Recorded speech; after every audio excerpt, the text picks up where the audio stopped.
नमस्कार दोस्तों, आप सभी का स्वागत है हमारे चैनल कोडिंग मोनास्ट्री में। और आज हम लोग जावास्क्रिप्ट के अंदर फॉर लूप्स को पढ़ने वाले हैं।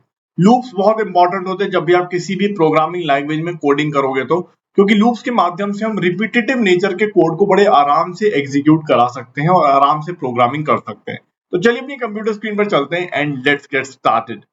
तो दोस्तों सेशन नंबर 12 फॉर लूप्स में हम लोग आ चुके हैं। हमारा जावास्क्रिप्ट का कोर्स ऑलरेडी चल रहा है जिसमें हम लोग 100 सेशंस में जावास्क्रिप्ट को खत्म करेंगे।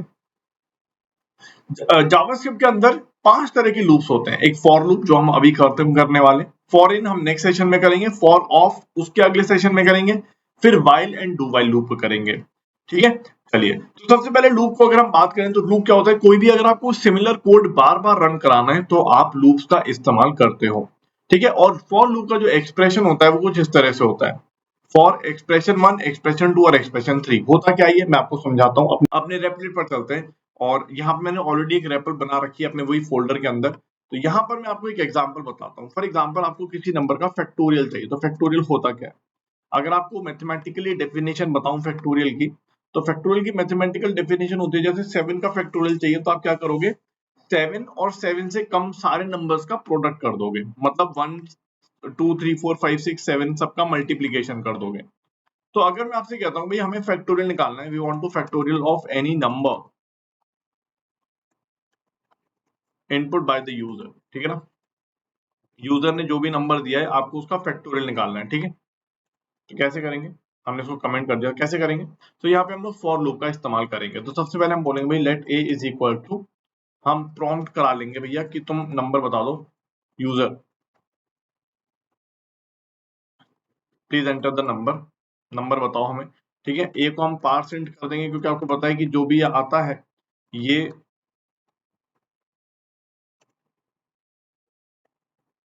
क्या हो गया, आया क्यों नहीं?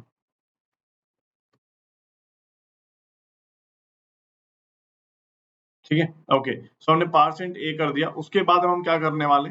अब हम लूप का इस्तेमाल करेंगे। तो यहाँ पे हम कर रहे हैं एक नया नंबर बता दें, let b is equal to 1। ठीक है, अब हम यहाँ पे लूप का इस्तेमाल करेंगे। तो फॉर, यहाँ पे फॉर के ब्रैकेट के अंदर 3 एक्सप्रेशन आते हैं। पहला एक्सप्रेशन होता है असाइनमेंट एक्सप्रेशन, जो वैल्यूज को असाइन करने के लिए यूज होता है। अब यहाँ पे आप कोई भी वैल्यू असाइन कर सकते हो, जरूरी नहीं है कि जो वेरिएबल आप यूज करोगे लूप के अंदर वही आप असाइन करो।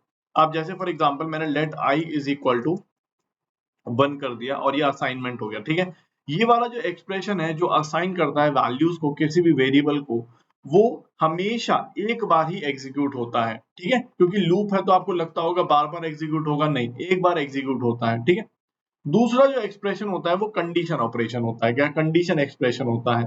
वो बताता है कि भाई कब तक कौन सी कंडीशन सेटिस्फाई होने तक हमारा ये लूप चलेगा। जैसे मैंने यहाँ पे लिख दिया आई, मैं पहले एक्सप्रेशन लिख देता हूँ फिर उसको मैं समझाऊंगा क्या लॉजिक है। आई लेस देन इक्वल टू ए,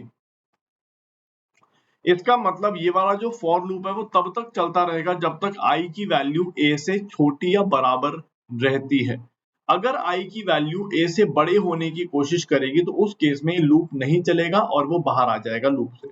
और आई प्लस प्लस कर देता हूं, मतलब हर प्रोग्राम खत्म होने के बाद, जैसे हमने जो भी फॉर लूप का प्रोग्राम यहाँ पे अब लिखेंगे हम लोग, हर एग्जीक्यूशन खत्म होने के बाद फॉर लूप का ये वाला एक्सप्रेशन एग्जीक्यूट होता है। फिर से बताता हूँ, फॉर लूप के अंदर जो भी आप यहाँ पे कोड लिखोगे उस कोड के एग्जीक्यूशन के बाद ये वाली चीज फिर से एग्जीक्यूट की जाती है या इस वाली चीज पर काम किया जाता है।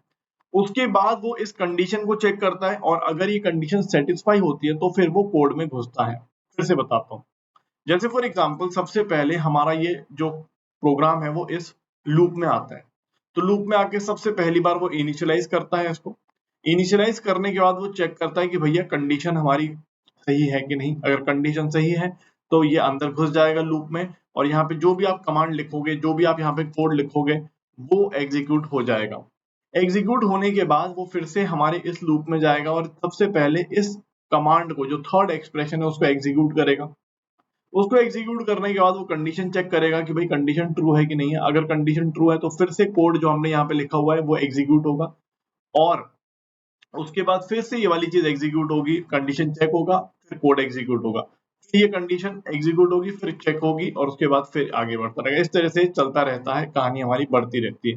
ठीक है, बस याद रखिएगा पहला वाला एक्सप्रेशन जो है वो एक ही बार एग्जीक्यूट होता है, बाकी ये बार बार चेक होगी और ये बार बार एग्जीक्यूट होगा।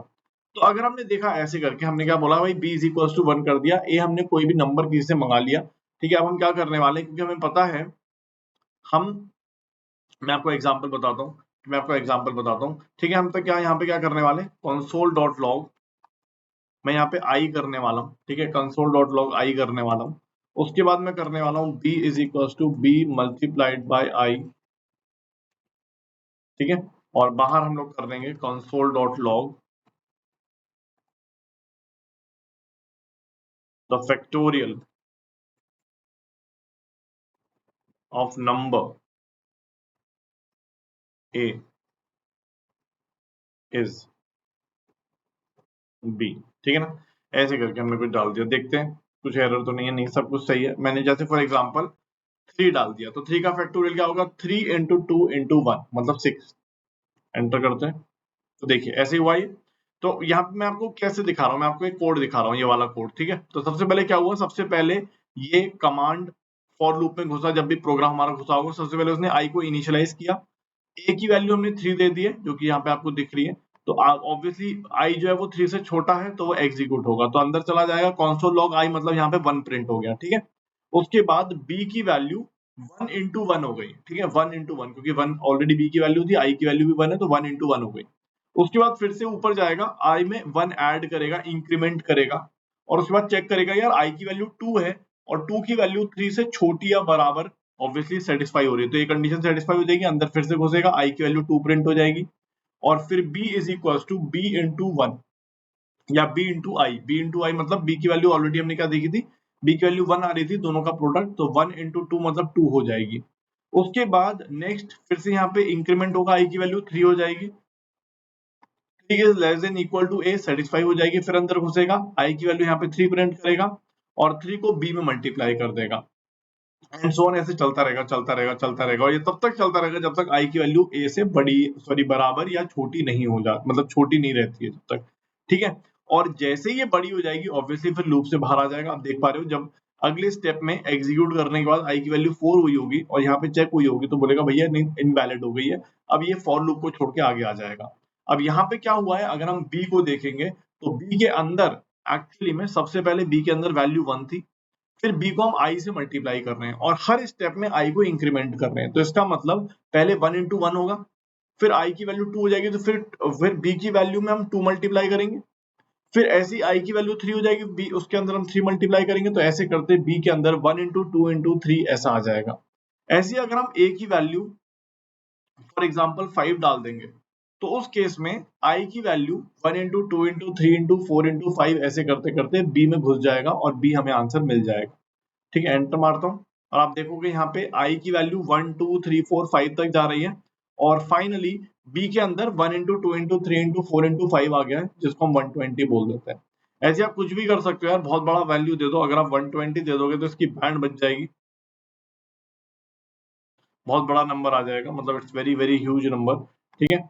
सो बट ठीक ही होगा, ठीक है। तो आई होप ये फैक्टोरियल वाली कहानी आपको समझ में आ गई और फॉर लूप की कहानी भी आपको समझ में आ गई है, ठीक है। अब अगर हम देखें, मैंने तीनों एक्सप्रेशन के बारे में बता दिया, पहला एक्सप्रेशन इनिशियलाइज करता है, दूसरा एक्सप्रेशन कंडीशन चेक करता है कि फॉर लूप एग्जीक्यूट करना है कि नहीं करना है या कब करना है, और तीसरा एक्सप्रेशन जो हर बार एग्जीक्यूट होता है, ओके। तो यहाँ पे हमने तीनों एक्सप्रेशन के बारे में देख लिया, अब हम आगे चलते हैं।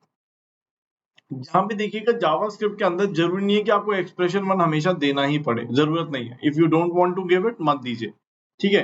कैसे कर सकते हैं, अगर आपको नहीं देना कि सर हम तो नहीं देना चाहते एक्सप्रेशन 1, तो आप क्या कर सकते हो, बाहर डिफाइन कर दो, let i is equal to 0, आप यहाँ पे आई इक्वल टू 1 ऐसे डिफाइन कर दो और इसको आप ऐसे ही खाली छोड़ दो, ठीक है। आप इसको एम्प्टी, ऐसी एम्प्टी छोड़ दोगे तो भी चलेगा, ठीक है, ओके। अब इसको मैं सेव कर रन करता हूँ, तो यहाँ पे जैसे फॉर एग्जांपल आपने 5 डाल दिया तो अब अभी भी चलेगा, कोई दिक्कत नहीं है, आई की वैल्यू आपने पहले ही बता दी, पहले ही इनिशियलाइज हो गया है, तो यहाँ पे कुछ देने की जरूरत ही नहीं, ठीक है। ये इसका मतलब पहली बात हो गई, ठीक है, ओके।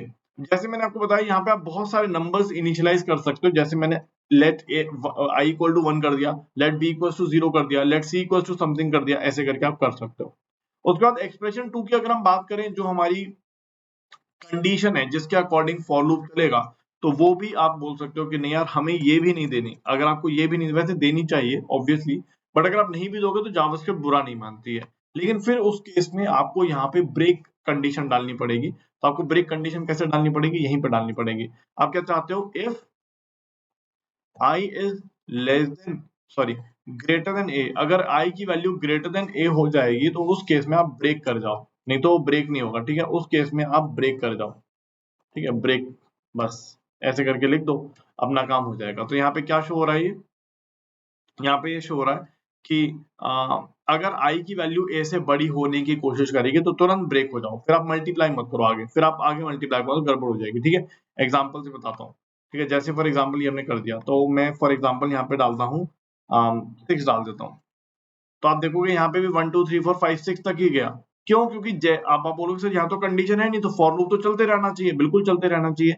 जैसे यहाँ पे आई की वैल्यू 6 होगी और अगले एग्जीक्यूशन में 7 हो जाएगी, 7 आती सबसे पहले कंडीशन चेक करेगा ये, और कंडीशन चेक करेगा, अरे यार 6 की वैल्यू तो सॉरी आई की वैल्यू तो ए से बड़ी हो गई है, और ये कंडीशन सेटिस्फाई होते ही वो ब्रेक कर देगा लूप को और बाहर आ जाएगा। ठीक है, याद रखिए कंडीशन आपको ऊपर ही डालनी पड़ेगी, कंडीशन आपने नीचे डाल दी तो फिर वो 7 के लिए भी एग्जीक्यूट हो जाएगा। करके दिखाऊं, देखो अगर आपने कंडीशन नीचे डाल दी तो वो कंडीशन बाद में चेक कर रहा है, पहले एग्जीक्यूशन दे रहा है। जैसे मैं 6 तक कर दूंगा तो ये अभी 7 तक जाएगा। क्यों? क्योंकि 6 के बाद जब ये 7 हो जाएगा एट आई की वैल्यू, यहाँ पे घुसेगा, यहाँ पे आई को डिस्प्ले कराएगा, और फिर यहाँ पे b is equal to B into I कर देगा, मतलब 7 से भी मल्टीप्लाई हो जाएगा, और उसके बाद फिर ब्रेक करेगा। तो आपको पहले ब्रेक करना पड़ेगा। ठीक है, यहाँ पे फिर गलत आ जाएगा आंसर, नहीं तो ठीक है ना, गलत है ये आंसर, दिस इज रॉन्ग। तो आपको पहले डालना पड़ेगा। तो जरूरी नहीं है, जावास्क्रिप्ट कहता है भाई नहीं डालनी मत डालो, लेकिन अंदर ब्रेक जरूर डालना पड़ेगा कंडीशन डालने के बाद। तो इससे बेहतर है कि आप ऊपर ही डाल दो। ठीक है, अब वो कहता है कि भाई तीसरे वाले की भी जरूरत नहीं है, अगर आपको नहीं देना मत दो, आप नीचे भी कर सकते हो उसको, मतलब एग्जीक्यूशन के बाद भी आप आई प्लस प्लस कर सकते हो। ठीक है ना, सबसे पहले आई इक्वल टू 1 के लिए कंडीशन चलेगी पूरी एग्जीक्यूशन, और एंड में आई प्लस प्लस हो जाएगा एग्जीक्यूशन खत्म होने के बाद। ठीक है ना, ग्रेट। इस तरह से आप इसको कर सकते हो, मतलब यहाँ पे तीनों एक्सप्रेशन नहीं भी दोगे तो भी चलेगा, लेकिन आपको कहीं ना कहीं डिफाइन करना पड़ेगा। जैसे मैंने यहाँ इनिशियलाइज किया है, यहाँ पे उसको ब्रेक की कंडीशन डाल दी है, और यहाँ पे मैंने बताया कि भाई हर प्रोग्राम एग्जीक्यूशन के बाद आपको आई में इंक्रीमेंट देना है, तो चल जाएगा, इसमें कोई दिक्कत नहीं है, एवरीथिंग इज फाइन है, सब कुछ सही है। तो यही बताता है यहाँ पे कि आपको ऐसा भी कर सकते हो आप। ठीक है ना, और ऑब्वियसली एक्सप्रेशन 3 के अंदर आप कुछ भी कर सकते हो, आई प्लस प्लस कर सकते हो, आई माइनस माइनस कर सकते हो, पॉजिटिव इंक्रीमेंट कर सकते हो, जो चाहे कर सकते हो। मैं एक एग्जांपल आपको दिखाता हूँ। ठीक है, आप इसको हटा दो। तो मैं आपसे कहता हूँ कि भाई हमें फॉर एग्जाम्पल कुछ करना है, कुछ भी बोल देते हैं, for let i is equal to 0, हमने 0 बन दिया, आई की value is less than equal to 200। ठीक है, ऐसे कर दिया हमने, और i is equal to i plus 3, ऐसा करके हमने कर दिया। और console.log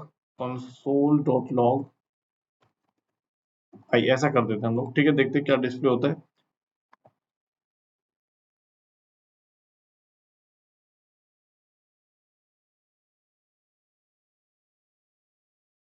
अरे यार,